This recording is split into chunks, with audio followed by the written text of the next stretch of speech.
What's good, NBA 2K community? It's your boy Invade, and we are back again with another video, man. Shout out to my boy D's for the last comments in the last video, bro. I hope you're doing well in Apex. Appreciate you showing love to your boy, man.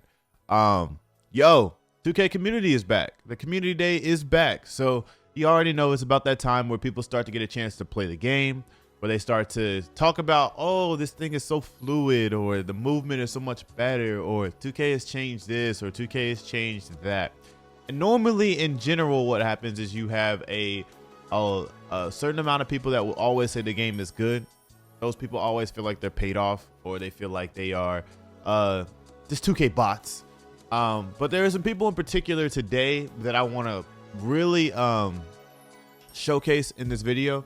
And I want to do that because these are people that I respect in the 2K community. They're also people that have done some things in 2K24 that I learned from. And some of those people were able to go to the community day and mess with it. And so if they're saying that things have changed, then that's pretty exciting. So without further ado, leave a like, leave a comment, leave a sub about what you guys think about the leaks that have happened so far. And we'll go forward through that. All right, so let's get into this video. All right, so the first thing that we're going to want to start off with is let's start with the leak of what's happened. These are the embargo dates, okay? So until these dates happen, you will not hear any information from any content creator concerning what is good, what is this, what is that, what they went through, what they played, what they video footage of it. You won't see any of that, okay? The reason why is because there's embargo dates. So on the 27th, you'll get some My Team. You'll see the Learn 2K. You'll see Play Now. So you'll probably see Joe Knows or Simply Grinding or people like that start to post videos of them in practice, showcasing what the game looks like in practice. And then the 28th is when you'll see the My Player Builder and the My Court, which is the day after that. So we are approximately, 4 days from seeing some type of gameplay, and then we are 5 days from seeing the builder. But I just wanted to let you guys know that. So if you're wondering why are creators not saying anything, this is why they haven't said anything other than them just tweeting about what they feel about the game. But to preface this video, it's important that you guys learn about Wolf, okay? If you guys don't know who Wolf is a person who used to actually play in the NBA 2K League. And before he retired, he left like probably 2.5 years before the league actually dismantled. He actually got a job with 2K. And his job with 2K was to allow for him to actually have an input on the game to help balance out offensive side of things and also help balance the defensive side of things. This is the first year that he's really had a chance to really go deep into the game and have a full year cycle to mess with it. So this is like our first year as a community of actually being able to experience what type of effect does he actually have on the game in 2K. So it's important to preface this tweet here because this is August 10th and this is what he said. For all my guards out there being open to using a smaller guard in 2K25, smaller guards will have more attribute points to work with. You also have access to the new badge, Mini Marksman, which is just a repackaged badge that we had back in the day. Personally, I have been enjoying playing on a small guard. Typically 6 foot to 6'2" is the height I make my small guards.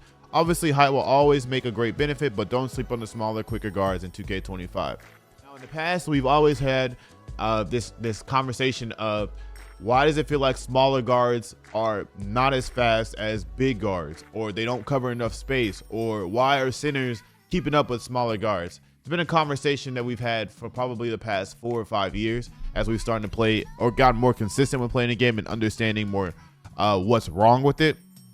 And I think what he said at the end of that, obviously height will always have great benefits, but don't sleep on the smaller, quicker guards in 2K25 is important because he said quicker guards in 2K25, meaning that I think they have found a way, hopefully, to where speed actually matters in this game, to where you get blown by, you don't get to catch up because you are a center or whatever. You're too slow to catch up. That should be a thing in the game, and I hope that they've added that. But this was August 10th, so I wanted to preface that with that because there are some people here, which I don't know this guy. This guy's name is Slay with Steez, and he's at the community day, and he said 6'2" PGs are looking like the wave for NBA 2K25. Now that's cool. That's dope. I was like, okay, well, that's one guy, right? That's one guy. Okay. Well, let's go to Koza. Now, Koza is a guy that I absolutely respected in 2K community because he's a guy that kind of came out the blue in 2K24, really had his rise pop up. I learned a lot of dribbling from him. I learned concepts and some of the stuff from him as well. And he's a guy that I respect. He came out and said I don't know what I can say right now. So once I confirm what I'm able to say, I'll let y'all know.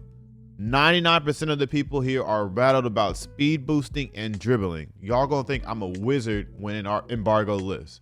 Now, Koza, to my understanding, was one of the first people that really started to understand dribbling outside of Steezo, but to really understand dribbling in a real sense of basketball, dribbling and how to manipulate the defense to get where you want to go using certain styles.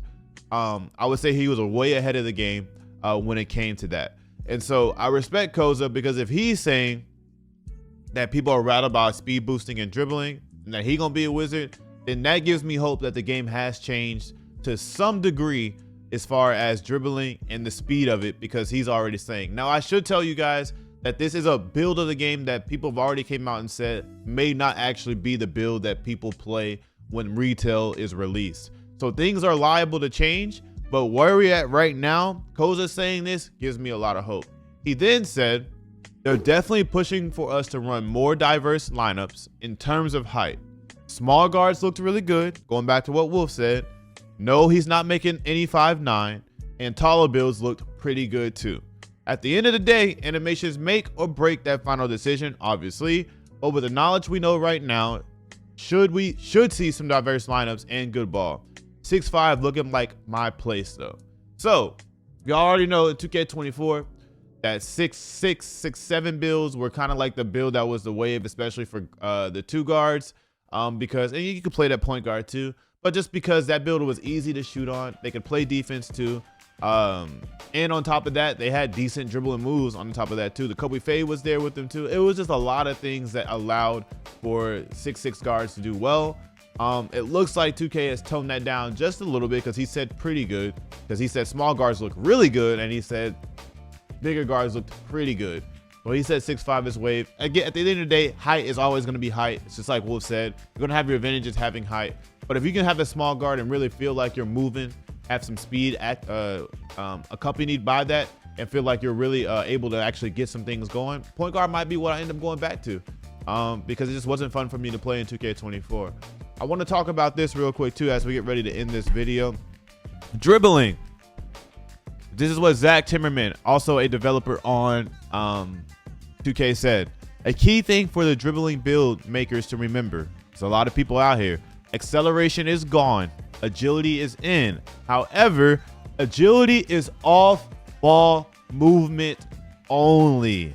If you want speed, quickness, and moves with the ball, it's all in the speed with ball and ball handle attributes, okay? So keep this in mind. Yes, dexing and all of that is cool, but agility does not need to be on cloud 9 at 100 for you to be able to move. Don't get on 2K. Do not get on 2K and start putting your agility all the way up and then saying, why am I slow? Because Zach Timmerman has came out and told y'all, speed, quickness, and moves with ball is what, if you want that, it's got to be in your speed with ball and ball handle attributes. I'm going to say it again just so you guys know. If you want speed, quickness, and moves with the ball, that's how fast you're moving with the ball. It's all in speed with ball and ball handle attributes. So they've actually made it to where it is less attributes that it takes for you to be able to move and get that speed that you're looking for and that burst that you're going after when you're playing the game. The last thing I want to show you guys is this quick little leak here. It's a little image here of the My Player Builder. You can't really see a whole bunch of it, man. It looks like a 3 is all the way up here. And maybe that's the 2-pointer. That's the 2, I think. That's mid-range. That's all the way up. This is all the way up, whatever 3-pointer it is, but it's probably, it looks like a 70 something. It's is literally bare between. This is almost nothing. I'm not gonna lie. This is almost nothing. So that's gonna be it for this video, man. It looks like that the smaller guards are back in 2K, which is cool. I really hope that the game is developing and changing. The last thing I want to talk about is I just want to understand why nobody's talking about latency. Every year we talk about how the game needs to improve on offense and defense and all this, and we want this and we want that. Guys, we really need to start pushing for latency. We really need to start pushing for 2K improving latency, because back in the day there was little to no latency back in like 15 and 16 days, and now we have way more latency than we even had back then. And there's just got to be a way for them to improve the online gameplay more and more. And we need to start pushing for that because it's going without being talked about a lot. But yeah, outside of that, let me guys know what y'all think about this video, what y'all think about the builds, and what y'all gonna make. I might make a video going on what I think the best builds will be in the game, and y'all let me know if y'all want to see that. Outside of that, I'm out, man. Peace.